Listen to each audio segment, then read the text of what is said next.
Bonjour à tout le monde. Bonjour particulièrement à tous les nouveaux, tous ceux qui viennent d'intégrer ce groupe. Nous vous souhaitons la bienvenue et nous espérons que vous allez rattraper le train. Donc, ça veut dire que vous vous mettez à la page. Vous voyez les premières leçons qui ont été diffusées. Vous écoutez ces premières leçons, vous méditez dessus, et si vous avez des préoccupations, vous n'hésitez pas à poser vos questions. Ceux qui ne veulent pas poser leurs questions en direct sur la page peuvent faire cela en aparté. Non. Donc, ça veut dire que vous pouvez écrire, n'est-ce pas, à l'homme de Dieu en aparté sur mon adresse WhatsApp. Donc, sur mon mur WhatsApp, vous pouvez écrire votre question. Vous avez une question, n'est-ce pas, effectivement, qui vous préoccupe. Vous pouvez la poser sans gêne. Nous avons dit à l'entame de ce travail que nous désirions que les gens soient sans gêne, sans honte, que les gens n'aient pas honte de poser des questions. Parce que l'objectif ici, c'est une transformation. Lorsqu'on parle de formation, on est en train de parler d'un processus qui doit aboutir à une transformation. Donc, lorsqu'on parle de formation, il ne s'agit pas d'enseigner, n'est-ce pas, effectivement, pour l'enseigner. Quand on parle d'une formation, on enseigne dans un but, c'est-à-dire pour aboutir à une transformation. Donc, la formation a pour but de communiquer des compétences. Donc, quand on prend quelqu'un, on l'amène dans un centre de formation. Ça veut dire que on l'amène dans un processus qui doit le transformer. Il doit partir d'un statut A vers un statut B. Et c'est ce que nous voulons. Nous voulons que tous ceux qui ont adhéré à ce groupe-là, après un certain nombre de temps, qu'ils passent des croyants charnels à des croyants spirituels. Donc, qu'ils comprennent le domaine spirituel et qu'ils commencent à opérer spirituellement et à obtenir des résultats. Donc, cela permettra que là où ils sont, peu importe là où ils se trouvent, ils pourront produire des choses qui vont permettre au royaume de Dieu d'avancer. Donc, quand vous lisez les actes, vous allez vous rendre compte que lorsque l'Église est née, tous les premiers croyants étaient opérationnels. Donc, on vous montre que les gens allaient de lieu en lieu, ils prêchaient la bonne nouvelle avec des signes. Ils ne se contentaient pas seulement de prêcher. Donc, ils parlaient, il y avait des signes. On dit le croyant lambda, il va dans son village, il prêche l'évangile avec des signes. C'est-à-dire que quand les gens qui sont malades viennent, ils guérissent effectivement. Donc, ça veut dire que dans cette première église-là, les apôtres avaient réussi à transformer les croyants en des hommes, en les prenant de leur état naturel pour les amener à l'état spirituel. C'est pour cela que des gens qui hier ne connaissaient absolument rien à propos du Saint-Esprit sont devenus des instruments puissants entre les mains du Seigneur. Quand vous lisez par exemple Actes des Apôtres, prenez Actes des Apôtres au chapitre 19.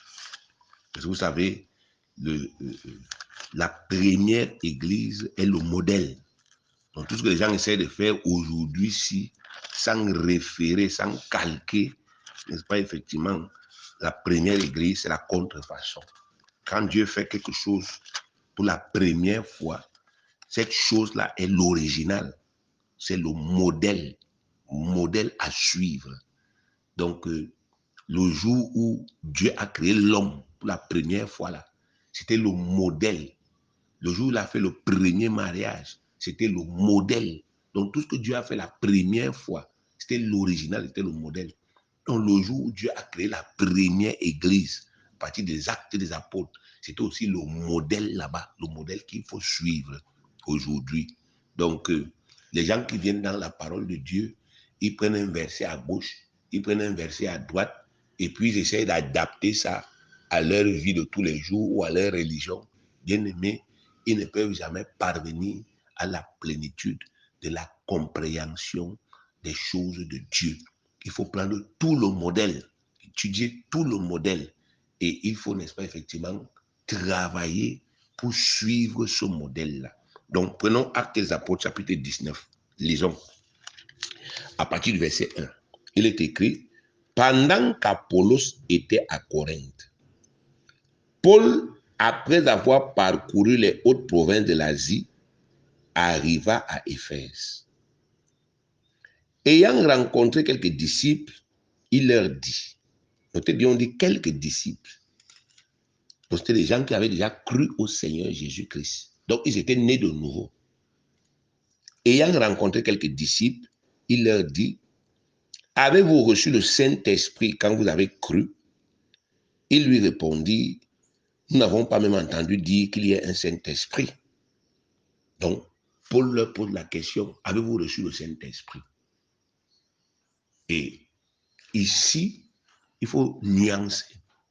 Nous avons dit que dans la Bible, nous avons étudié les mots que le Seigneur utilise. Parce que les mots-là ont une signification qui peut nous aider. Dans le grec, il y a deux mots qui signifient recevoir. Donc, il y a, n'est-ce pas, effectivement, un mot qui signifie recevoir en manifestation. Recevoir de façon évidente. Et ce mot, c'est le mot lambano. C'est-à-dire que quand Paul demande ici, est-ce que vous avez reçu le Saint-Esprit? Il a envie de leur dire, est-ce que vous avez reçu le Saint-Esprit en manifestation? Comme ça s'est passé dans Acte 2. Est-ce que vous avez reçu le Saint-Esprit en manifestation? Est-ce que vous avez les preuves que vous avez reçu le Saint-Esprit? Est-ce que vous avez les effets? Parce que le Saint-Esprit est invisible. Donc, je peux me tenir devant quelqu'un comme ça et dire qu'il n'a pas le Saint-Esprit, puisque je ne vois pas son corps. La Bible m'enseigne que quand quelqu'un confesse Jésus, il reçoit le Saint-Esprit. Donc, c'est automatique. Mais cette réception-là, elle est subjective. Je crois que c'est le mot décomaille, qui veut dire que je reçois, mais on ne voit pas avec les yeux. Alors, donc, et les disciples que Paul a rencontrés ici, parce que je vous ai parlé de la primauté de l'enseignement. C'est l'enseignement qui façonne les têtes des gens. C'est l'enseignement qui forme les gens. On vous dit que c'était les disciples. Donc, vous ne pouvez pas nier. On dit que c'était des disciples. Mais vous voyez que quand Paul leur demande, est-ce que vous avez reçu le Saint-Esprit? Ils disent, nous n'avons même pas entendu dire qu'il y a un Saint-Esprit. Nous n'avons même pas entendu dire qu'il y a un Saint-Esprit. Vous entendez ça?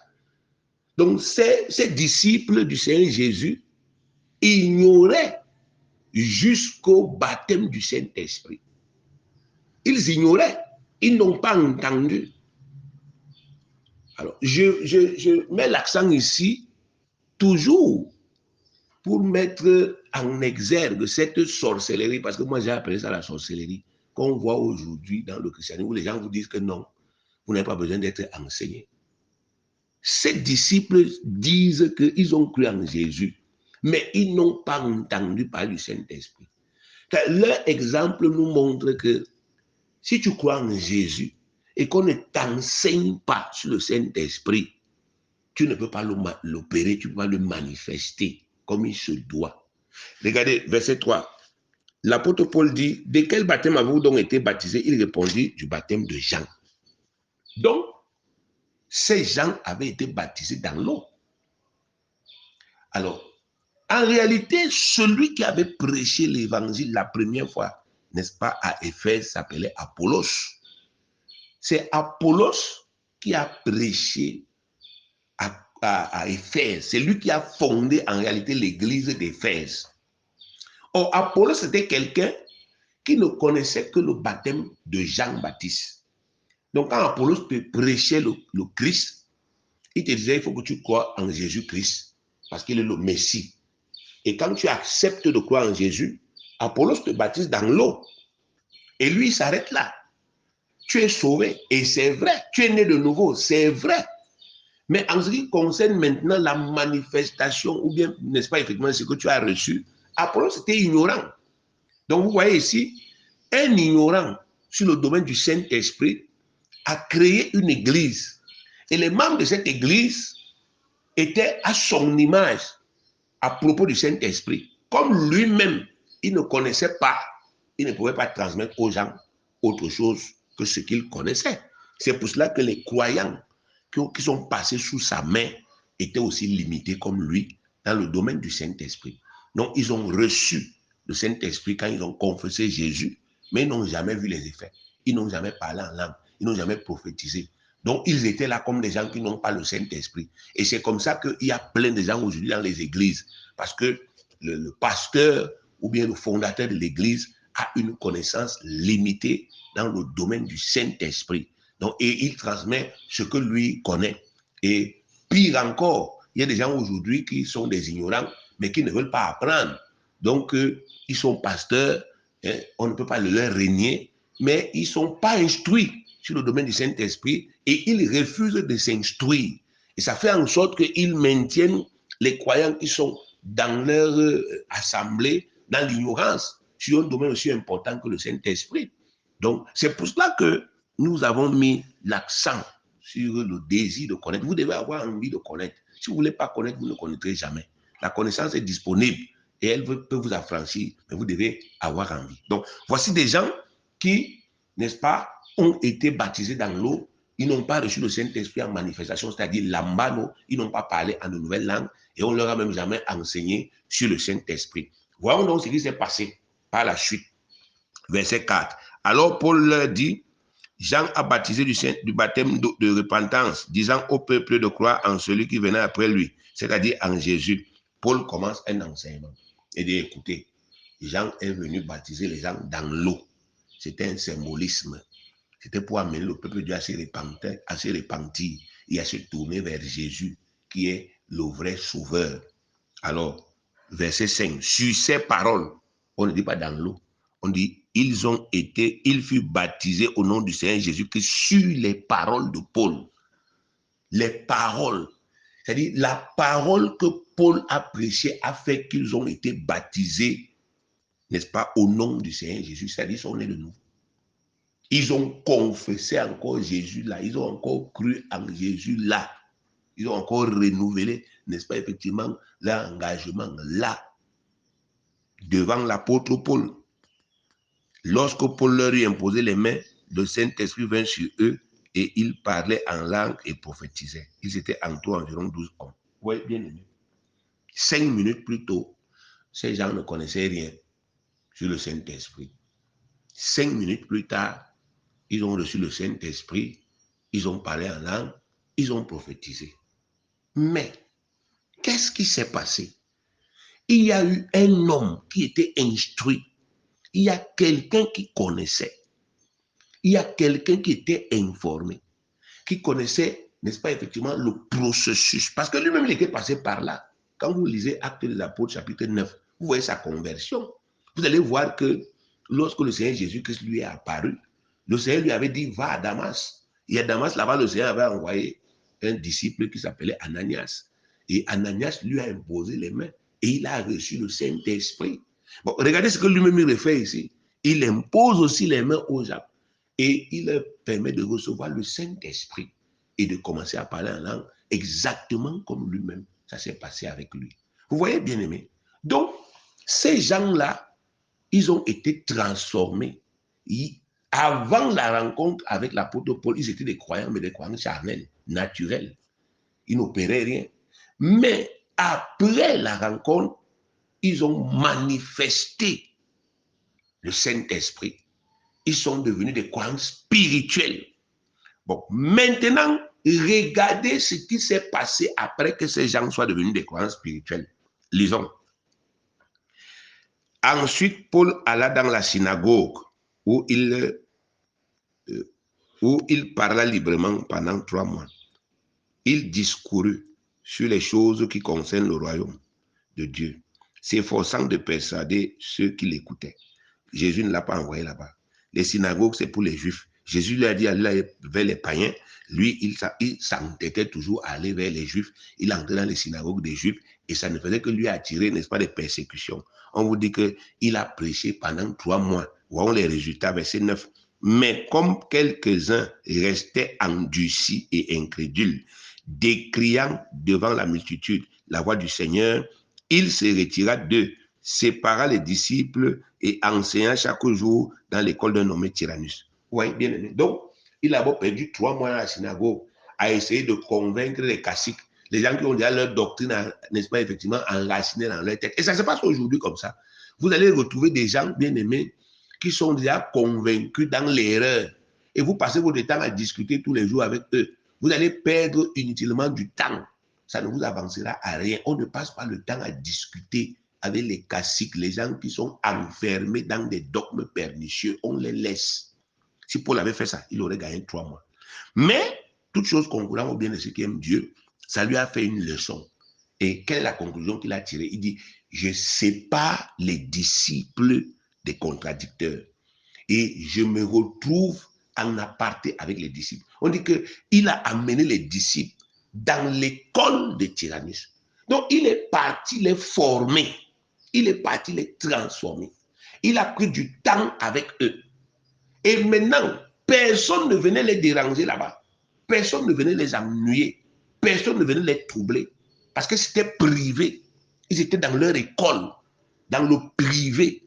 Et Paul était libre. Parce que ces gens étaient réceptifs.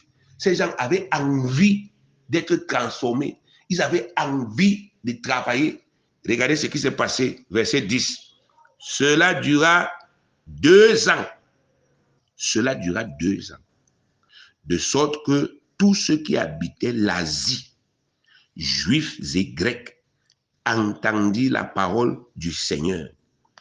Et Dieu faisait des miracles extraordinaires par les mains de Paul, au point qu'on appliquait sur les malades des linges ou des mouchoirs qui avaient touché son corps, et les maladies les quittaient et les esprits malins sortaient. Vous entendez ça, bien aimé?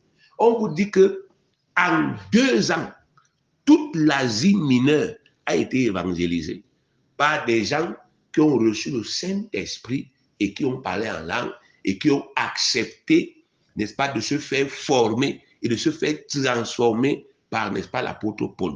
Donc, 2 ans pour tout un sous-continent, sans voiture, sans télévision, sans téléphone, sans les moyens qu'on a aujourd'hui, sans satellite, sans je ne sais pas quoi, sans argent. Ils ont évangélisé tout un sous-continent en 2 ans. Comment? Par la puissance du Saint-Esprit. Il n'y a rien qui parle plus que les miracles. Donc les gens venaient, les gens voyaient les miracles et les gens étaient convaincus. C'est la même chose que Dieu voudrait qu'on reproduise aujourd'hui. Dieu veut que quand on rencontre un enfant de Dieu, on voit les miracles. Quand on vous rencontre, on ne voit pas le miracle, on ne voit pas la guérison. Vous voulez convaincre les gens avec quoi? Est-ce que nous faisons la politique? Les enfants de Dieu ne font pas la politique. Vous voulez convaincre les gens avec le bavardage? Vous bavardez, vous bavardez, vous bavardez. Mais vous voulez que qui croit en ce bavardage? Les gens entendent le bavardage tous les jours. On n'en a pas besoin, bien aimé. Aujourd'hui, on a besoin de transformer les vies des gens. On a besoin que quand quelqu'un est malade, il vous dit que je sors de l'hôpital, voici le carnet ici, on a écrit là que j'ai un cancer du sein. On a besoin que le cancer du sein guérisse. C'est ça l'évangile d'aujourd'hui. Parce qu'on est dans une époque, n'est-ce pas, effectivement, de contestation. Il n'y a pas de plus grande contestation qu'en cette époque, de plus grand reniement qu'en cette époque. Aujourd'hui, vous pouvez parler de midi à 14h. Les gens s'en foutent éperdument. Ils ont besoin de voir. Aujourd'hui, on a, n'est-ce pas, effectivement, l'érection, n'est-ce pas, des sectes pernicieuses. Les gens font la magie publiquement. Vous voyez les espèces, effectivement, dans les réseaux sociaux, où les gens vous disent, je multiplie l'argent. Et où les gens vous disent que moi, je guéris en moins de 2 minutes. Moi, j'ai telle chose qui fait les porte-monnaies magiques. Mais l'Église doit avoir quelque chose du répondant. L'Église ne doit pas être là seulement, faites attention, vous irez en enfer. Il y a les gars qui vont vous dire que, mais qu'est-ce qui te dit que ma vie aujourd'hui, c'est même pas déjà l'enfer? Donc, qu'est-ce qui te prouve que l'enfer, là où je serai là, ne sera pas, n'est-ce pas, moins que ce que j'ai vu aujourd'hui? Donc, l'Église doit apporter des réponses. L'Église doit apporter des solutions. Et une Église où les gens ne sont pas formés et transformés pour être capables d'opérer par le Saint-Esprit, c'est une Église qui ne peut pas produire. Elle ne peut pas produire, bien aimé. Elle ne peut pas. Il faut que là où on mal parle de vous, on voit les signes. Il faut que quand vous êtes dans votre famille, que quand il y a un problème dans la famille, on dit qu'il y a quelqu'un qui est possédé. Quand vous arrivez, vous imposez les mains, le démon se manifeste, vous lui dites sors, il sort.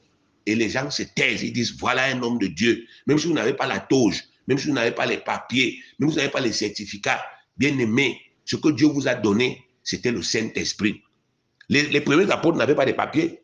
Ils n'avaient pas, n'est-ce pas, effectivement, d'autorisation présidentielle. Ils n'avaient pas de certificat d'ordination. Ils avaient les mots de Jésus, allez, et ils avaient le Saint-Esprit. Mais ils avaient été transformés. Et c'est pour cela que, bien aimés, même comme on les détestait, même comme les chefs religieux les détestaient, les gens les ont aimés. Parce qu'on vous dit que les malades étaient guéris. Regardez, prenez Actes des Apôtres. Prenez Actes. Prenons Actes chapitre 8. Je ne vais pas prendre l'exemple d'un apôtre. Je prends l'exemple d'un diacre. Nous avons les églises aujourd'hui à plein de diacres. Lisons Acte 8 à partir du verset 1. Saul avait approuvé le meurtre d'Étienne. Il y eut ce jour-là une grande persécution contre l'église de Jérusalem.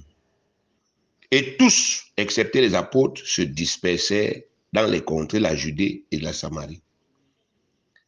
Des hommes pieux ensevelirent Étienne et le pleurèrent à grand bruit.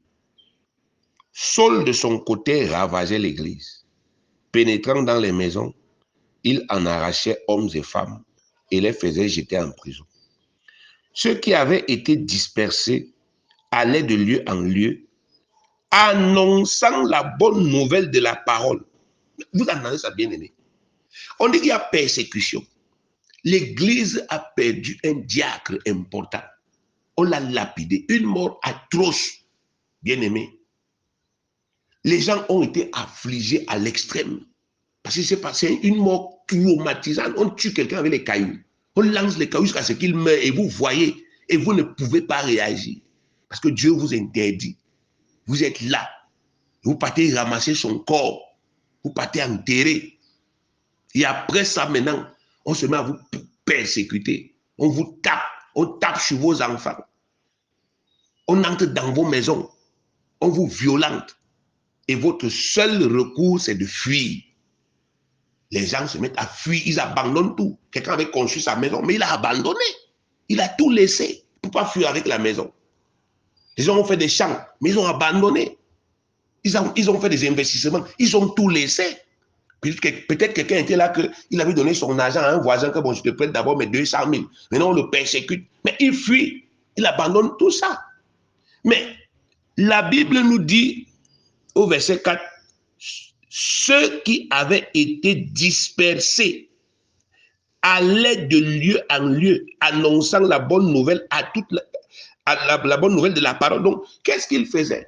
Malgré ces souffrances, malgré ces injustices, ils prêchaient.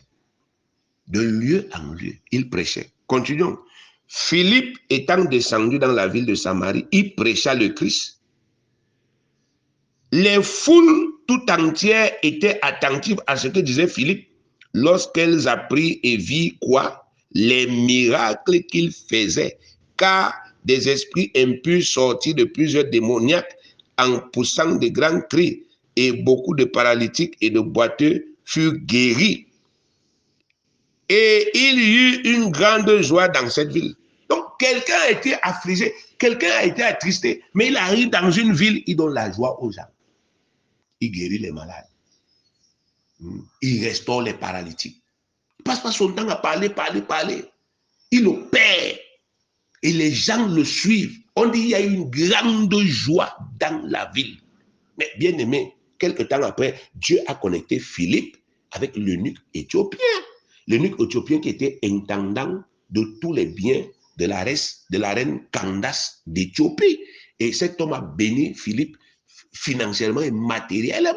On a retrouvé Philippe quelque temps dans une autre ville avec une maison et avec une église chez lui. Donc vous voyez, bien aimé, ça montre que les membres de cette église étaient des gens transformés. Ils avaient reçu le Saint-Esprit, ils avaient reçu l'enseignement de la parole de Dieu. C'est-à-dire, voici ce que vous êtes devenus en Christ, voici ce que vous avez reçu, voilà comment vous devez opérer cela. Et ils ont cru. On vous a dit dans notre dernier enseignement que la clé, c'est la foi. Il n'y a rien d'autre, c'est la foi. Vous ne pouvez absolument rien faire sans la foi. Vous avez besoin d'avoir confiance en Dieu et de manifester votre confiance. La Bible dit à plusieurs endroits que vous étiez morts. Vous lisez Éphésiens chapitre 2. Lisons Éphésiens chapitre 2, bien aimé. Éphésiens chapitre 2 à partir du verset 1. Je vais lire ce qui est écrit. Vous étiez morts par vos offenses et par vos péchés. Mais on s'adresse ici aux gens qui étaient vivants, qui sont vivants, pardon. On parle à quelqu'un qui est vivant, on dit, tu étais mort. Mais est-ce qu'on parle aux gens qui sont morts? Les morts ne parlent plus. On ne parle pas de la mort physique ici. On parle de la mort spirituelle. Donc Dieu vous dit, peuple de Dieu, vous étiez morts spirituellement. Vous n'aviez pas l'esprit.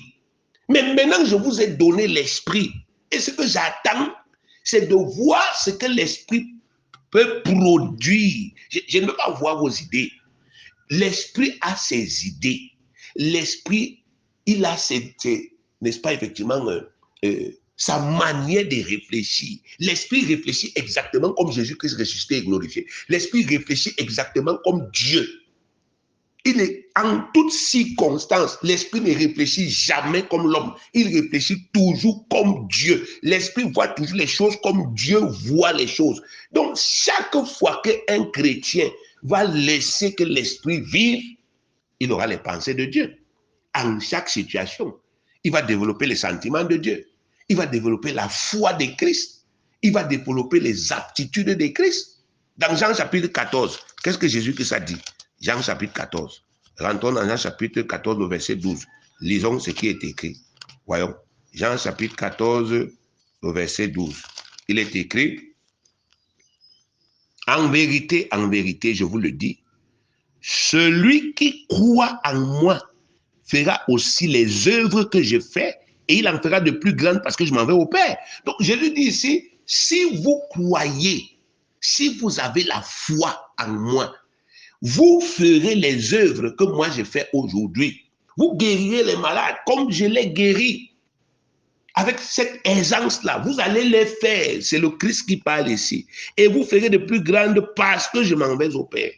Donc la clé, c'est la croyance. La clé, c'est la croyance. Ça a toujours été la croyance et ça sera toujours la croyance. Donc vous avez besoin de croire en ce que Jésus vous dit. Il vous a dit que le parler en langue, c'est une prière miraculeuse. Mais vous avez besoin de mettre ça dans votre tête, que c'est une prière miraculeuse. Mais on voit aujourd'hui que, bien aimé, ce n'est pas ce qui se passe dans l'église. Même les gens qui parlent en langue ne manifestent pas la puissance.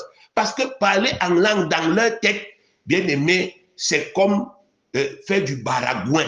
Quand ils s'assoient pour parler en langue, ce n'est pas quelqu'un qui s'assoit pour dire, bon, maintenant, je vais faire ma prière magique, ou bien je vais faire ma prière spirituelle. Non. Ils se disent, ah, je vais faire ce qu'on me demande de faire pour qu'on ne m'ennuie pas. Et ils sont étonnés de voir qu'il n'y a pas de manifestation, il n'y a pas de transformation. L'esprit sonde tout. Quand je m'assieds et que je me mets à parler en langue, l'esprit sait ce que je fais. Il sait si dans ma tête, je suis en train de croire que je fais un miracle, auquel cas, il agit. Mais il sait aussi, si je fais ça comme ça, auquel cas, je suis un airain qui retentit, une cymbale qui retentit, un airain qui résonne. Donc, je fais du bruit inutilement. Donc, vous devez comprendre, bien-aimés, vous avez besoin de croire en ce que Dieu vous dit que le parler en langue est. Si vous voulez que, si vous voulez que quand vous parlez en langue, il y ait des résultats, vous devez commencer par renouveler vos intelligences, à croire que le parler en langue est vraiment ce que Dieu vous dit que c'est. Parce que c'est ça qui est la prière fondamentale, n'est-ce pas, du corps de Christ. Le corps de Christ est né dans Acte 2, 42. Et lorsqu'on part étudier Acte 2, 42, on voit qu'il y avait des disciples qui étaient déjà instruits. Jésus leur avait déjà parlé. Et quand le Saint-Esprit est descendu, la première chose qu'on a entendue, c'était de parler en langue.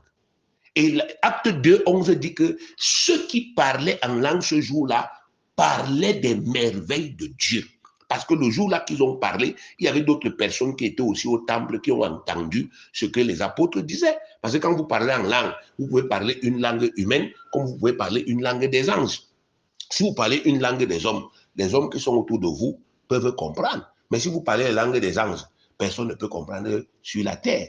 Donc, ça suppose que celui qui parle en langue, il pourra parler un jour une langue qu'un autre homme peut comprendre. On a des exemples pratiques, on a des témoignages. Une arabe qui s'est convertie dans notre ministère parce qu'elle a entendu son fiancé parler en langue et parler dans sa langue maternelle. Donc, il y a des témoignages. Mais ce n'est pas toujours comme ça. La plupart du temps, quand vous parlez en langue, les gens, vous-même, vous ne comprenez rien et les gens aussi ne comprennent pas ce que vous dites.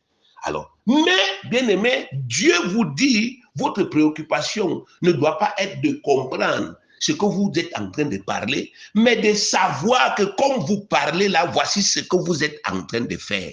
C'est un peu comme quelqu'un vous donne, n'est-ce pas, effectivement, une explication sur un phénomène que vous ne comprenez pas. Il vous dit, quand tu parles en langue, est-ce que tu comprends? Tu dis, non, Seigneur, je ne comprends pas. Il dit, ok, je t'explique donc. Quand tu parles en langue, tu rends d'excellentes actions de grâce. Tu as compris? Oui. Tu crois? Non. Eh bien, si tu parles en langue, il n'y aura pas d'effet. Tu as compris? Oui. Tu crois? Oui. Quand tu vas parler en langue, il y aura des effets. Parce que tu sauras que, même comme moi là, je ne comprends pas ce que j'ai dit, je sais quand même ce que je suis en train de faire. Quand le Seigneur te dit encore, quand tu parles en langue, tu pries par l'esprit, tu intercèdes par l'esprit. L'esprit intercède au travers de toi. Est-ce que tu as compris? Oui. Est-ce que tu crois? Oui, je crois. Alors, quand tu vas te mettre à faire, bien aimé, il y aura des résultats. Quand tu parles en langue, dans Actes des Apôtres chapitre 10, il est dit que tu glorifies Dieu. Est-ce que tu crois? Oui, je crois. Alors, bien aimé, quand tu vas te mettre à parler en langue, tu auras cette conviction-là. Je suis en train de glorifier Dieu. Tu vas même aimer ça. Tu vas commencer à aimer le parler en langue parce que tu vas savoir ce que le parler en langue fait à Dieu, le bien que ça fait à Dieu. Parce que Dieu aime entendre parler en langue. La Bible dit que c'est l'adoration spirituelle. Donc, il aime entendre ça. À partir du moment où tu as compris ça, bien aimé, tu vas commencer à passer du temps pour parler en langue. Parce que dans ton cœur, tu veux bénir Dieu. Tu veux faire du bien à Dieu. Tu veux, n'est-ce pas, effectivement, toucher le cœur de Dieu. Et c'est pour cela que tu auras plus de motivation. Quand tu vas regarder à tout ce que Dieu fait pour toi chaque jour, tu vas regarder comment est-ce que Dieu te nourrit, tu vas regarder comment Dieu te protège, tu vas regarder comment Dieu te soutient, tu vas regarder comment Dieu te pardonne. Toi aussi, en retour dans ton cœur, tu auras envie de faire quelque chose pour lui, quelque chose qui touche son cœur. Et c'est là que la connaissance que tu as aussi du parler en langue va te pousser à passer de longs moments à parler en langue dans le secret avec Dieu, des longs moments d'adoration. Et c'est pendant ces moments-là que tes autres sens spirituels vont donc se développer. Tu vas voir que ta capacité de chasser les esprits, ça augmente. Tu vas voir que ta capacité de guérir les malades, ça augmente. Tu vas voir, n'est-ce pas, que ta capacité d'avoir des révélations exactes, ça augmente. Parce que constamment, tu es en communion avec Dieu. Et tu as accepté cela parce que tu as été instruit, tu as compris. Donc, bien aimé, ça a toujours été la foi et ça sera toujours la foi. Hébreux chapitre 10, le verset 28, il est écrit, Et mon juste vivra par la foi. Et mon juste vivra par la foi. Mais s'il se retire, mon âme ne prend pas plaisir en lui. Verset 29, nous ne sommes pas de ceux qui se retirent pour se perdre, mais de ceux qui ont la foi pour sauver leur âme. Donc, Dieu dit ici que ces enfants qu'il a rendus juste par le sang de Jésus-Christ doivent vivre par la foi, c'est-à-dire en lui faisant entièrement confiance, en croyant sans douter en ce que Dieu leur dit. Regardez le verset 1 du chapitre 11. Or, la foi est une ferme assurance des choses qu'on espère, une démonstration de celles qu'on ne voit pas. La foi est une ferme assurance des choses qu'on espère. Donc, si vous espérez dans votre cœur adorer Dieu en esprit et en vérité, si vous avez cette espérance-là, Dieu vous dit, démontrez ça en pratiquant le parler en langue. Donc, là où, quand vous êtes convaincu de quelque chose, vous faites la chose là. Ce qui est vrai pour nous est aussi vrai de l'autre côté, du côté de notre ennemi, du côté de notre adversaire. Pourquoi est-ce que les sorciers, chaque jour, ils sortent de leur corps et ils pratiquent ce qu'on leur enseigne? Parce qu'ils sont convaincus que ça marche, que ça a des effets. Donc aujourd'hui, bien aimés, nous devons imiter, n'est-ce pas, effectivement, les exemples des premiers chrétiens. Ils ne connaissaient pas quelque chose en ce qui concerne le Saint-Esprit. Jésus a instruit les apôtres. Les apôtres les ont instruits. On a dit à quelqu'un qui écoute, la puissance, c'est quand tu parles en langue. Il a cru, il a accepté, il a cru, il a pratiqué. Donc on a dit à quelqu'un, quand tu parles en langue, tu adores Dieu en esprit. Il a accepté, il a cru, il a pratiqué. On a dit à quelqu'un que, n'est-ce pas, effectivement, quand tu parles en langue, tu rends d'excellentes actions de grâce. Tu t'édifies spirituellement, tu te bâtis spirituellement, tu deviens un homme spirituel. C'est 1 Corinthiens 14, verset 4, la première partie. Donc, on a dit ça aux gens. Et les gens ont cru, ils ont pratiqué, on a vu les résultats. Donc, vous aussi, votre problème, c'est ça. Vous devez changer, n'est-ce pas, votre manière de voir le parler en langue. Si vous voyez ça comme, n'est-ce pas, effectivement, du baragouin, bien aimé, alors, ne vous étonnez pas qu'il n'y a pas de résultats. Si vous, même vous qui êtes des anciens, vous avez déjà reçu ça depuis des années, si jusqu'à présent, vous n'avez pas une vie disciplinée dedans, sachez que vous êtes des incrédules. Parce qu'en réalité, ce que Dieu attendait de vous, c'est que vous développiez cette vie-là, cette nouvelle vie, que vous appreniez à laisser l'Esprit parler au Père à travers votre bouche, à laisser l'Esprit travailler en vous et vous inspirer les aptitudes spirituelles qui allaient permettre que vous soyez les hommes et les femmes qu'il attend que vous soyez sur la terre. Si vous qui êtes les anciens, vous avez failli là-bas, bien aimé, sachez que vous avez été incrédule et profitez, n'est-ce pas, effectivement, de ces leçons-là pour vous remettre en question et pour vous corriger. Que Dieu vous bénisse au nom de Jésus-Christ.